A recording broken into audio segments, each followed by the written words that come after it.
ত্যাগ স্বীকার করতে হবে। আজকে সকল নেতা কর্মীদের যে ত্যাগ, এই ত্যাগের জন্য আমরা আমার পক্ষ থেকে আবারও ধন্যবাদ কৃতজ্ঞতা জানিয়ে, এবং আজকের যে সুশৃঙ্খলভাবে বিশেষ করে আজকের ঈদের দিনে আমাদের নেত্রী বেগম খালেদা জিয়া চিকিৎসাজনিত কারণে বাংলাদেশের মানুষের পাশে থাকতে পারেনি, উনি এখনো বিদেশে অবস্থান করছেন। যেন তারেক রহমান চিকিৎসা এবং স্বৈরাচারের মামলার কারণে এখনো বিদেশে অবস্থান করছে।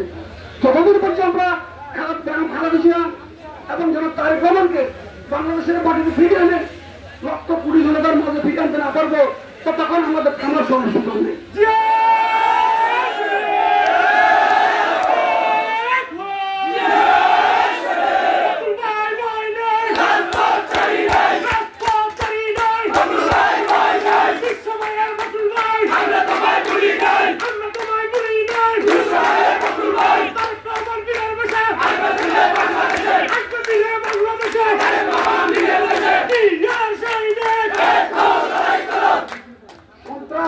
চাঁদাবাজ মুক্ত কোম্পানিগঞ্জ এবং নোয়াখালী 5 আসনকে সুরক্ষিত করার লক্ষ্যে আমরা আমাদের দলে আমাদের গ্রুপে আমরা কোনো সন্ত্রাসী চাই না, কোনো চাঁদাবাজকে চাই না।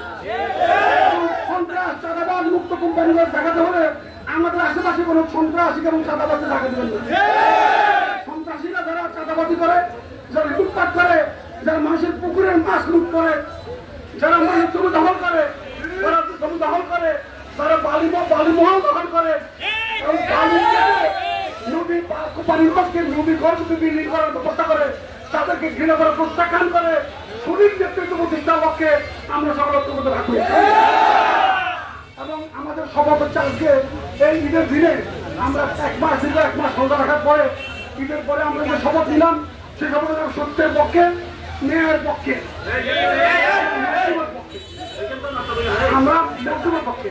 আমি বলছি দেশের 2টা ধারা বুঝতে পারে, একটা হচ্ছে সন্ত্রাসী, একটা লুটেরা চালের, আর বাকি মানুষ হিসাবে মজলুম।